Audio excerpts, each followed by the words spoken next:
பிரியமானவர்களே, ஆண்டவராகிய இயேசு கிறிஸ்துவின் நாமத்தினாலே உங்களுக்கு எங்கள் அன்பினால் வாழ்த்துக்கள். இன்றைய தினத்திலும் நாம் எந்த இடத்துல நின்று கொண்டிருக்கிறோம் என்று தெரியுமா? சுரண்டை என்று சொல்லப்படுகிற தமிழ்நாட்டில் உள்ள ஒரு பகுதியிலே நின்று கொண்டிருக்கிறோம். நீங்கள் பார்க்கிறதான இந்த வயல்கள், தென்னை தோப்புகள் எல்லாம் யாருக்குரியது என்று தெரியுமா? டிஎஸ் என்று சொல்லப்படுகிறதான பெரிய ஒரு தேவ மனிதனுடையது, அந்த குரூப்பினுடையது. இதை குறித்து நான் உங்களிடத்தில் பகிர்ந்து கொள்ள விரும்புகிறது என்ன என்று தெரியுமா? வேதத்திலே எரேமியா தீர்க்கதரிசியின் புஸ்தகம் 33வது அதிகாரம் அதன் 3வது வசனம் சொல்லுகிறது, என்னை நோக்கி கூப்பிடு, அப்பொழுது நான் உனக்கு உத்தரவு கொடுத்து நீ அறியாததும் உனக்கு எட்டாததுமான பெரிய காரியங்களை உனக்கு அறிவிப்பேன் என்று இந்த வேத வசனம் சொல்லுகிறது.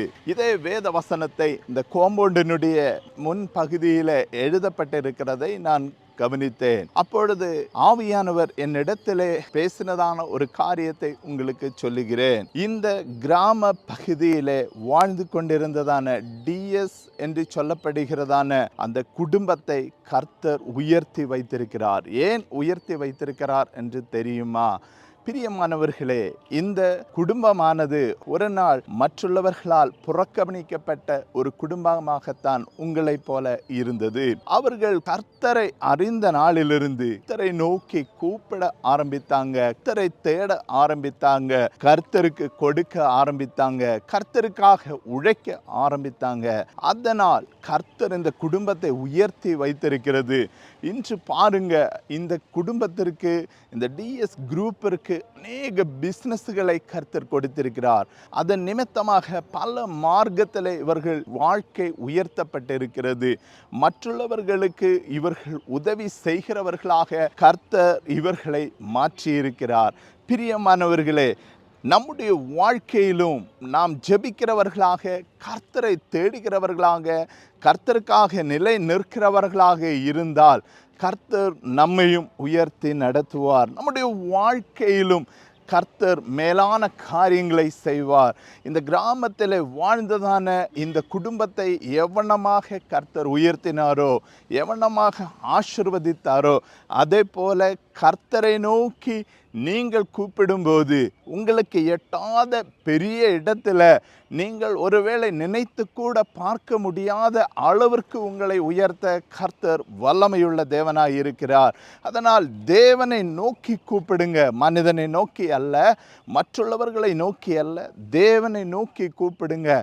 கர்த்தர் நீங்கள் அறியாத எட்டாத ஒரு இடத்துல உங்களை கொண்டு நிறுத்துவார். இந்த குடும்பத்தை ஆசீர்வதித்தது போல, இந்த குழுவை ஆசீர்வதித்தது போல உங்களையும் கர்த்தர் ஆசீர்வதிப்பார். மற்றுள்ளவர்களுக்கு இறங்குகிறவர்களாய், மற்றுள்ளவர்களுக்காக உதவி செய்கிறவர்களாய் நீங்கள் மாற ஆரம்பிக்கும் போது உங்களுடைய வாழ்க்கையில் நன்மையானதை தருவார். ஏன் நன்மையை கர்த்தர் இப்படிப்பட்டவர்களுக்கு கொடுக்கிறார் என்று தெரியுமா? மற்றுள்ளவர்களுக்கு கொடுக்காத நபர்களுக்கு கர்த்தர் கொடுத்து என்ன பலன்? அவர்களே சேர்த்து வைத்து அவர்களை அரசாண்டு கொண்டே இருப்பாங்களே. ஆனால் மற்றுள்ளவர்களுக்கு கொடுக்கிறவர்களுக்கு கர்த்தர் கொடுக்கும்போது அவர்கள் பகிர்ந்து கொடுக்கிறவர்கள் என்று கர்த்தருக்கு தெரியும். அதனால் பல குடும்பங்களும் ஆசீர்வதிக்கப்படுவார்கள் என்பது கர்த்தருக்கு தெரியும். அப்படிப்பட்ட வாழ்க்கைக்காக நாம் நம்மை அர்ப்பணித்து கொண்டு வாழும்போது நம்முடைய வாழ்க்கையும் ஆசீர்வதிக்கப்படும். உங்களையும் கர்த்தர் ஆசீர்வதிப்பார். என்னோடு சேர்ந்து ஜெபிக்கலாமா? எங்களை நேசிக்கிறதான நல்ல கர்த்தாவே, ஆசீர்வதிக்கப்பட்ட இந்த நல்ல வேலைக்காக ஸ்தோத்திரம். தகப்பனே, இந்த இடத்துல வந்து பார்க்கும்போது இந்த குடும்பத்திற்கு நீங்கள் செய்ததான நன்மைகளை நினைத்து உம்மை துதிக்கிறோம். அதே போல இன்று பாடுகளோடு, நெருக்கத்தோடு, பிரயாசத்தோடு, பிரச்சனைகளோடு வாழ்ந்து கொண்டிருக்கிற இந்த வார்த்தைகளை கேட்டுக்கொண்டிருக்கிற உமது பிள்ளைகளுக்காக ஜெபிக்கிறோம். அவர்களுடைய வாழ்க்கையிலும் கர்த்தர் ஒரு மாற்றத்தை கட்டளையிடுவீராக. அப்பா, இக்கட்டுகளில் சூழப்பட்டு, பிரச்சனைகளில் சூழப்பட்டு எப்படி என்னுடைய வாழ்க்கையில் முன்னேறி செல்லுவேன் என்று கலங்கி நிற்கிறதான அன்பு சகோதரனுக்காக, சகோதரிக்காக ஜெபிக்கிறேன். கர்த்தர் அவர்களுடைய வாழ்க்கையில் உதவி செய்து இதுவரை வாழ்ந்திருந்ததான இந்த சூழ்நிலையிலிருந்து ஒரு மாற்றத்தை கர்த்தர் கட்டளையிடுவீராக. விடுதலையை கர்த்தர் கொடுத்து, சௌக்கியத்தை கொடுத்து, அற்புதமாய் இந்த குடும்பங்களை நடத்துவீராக.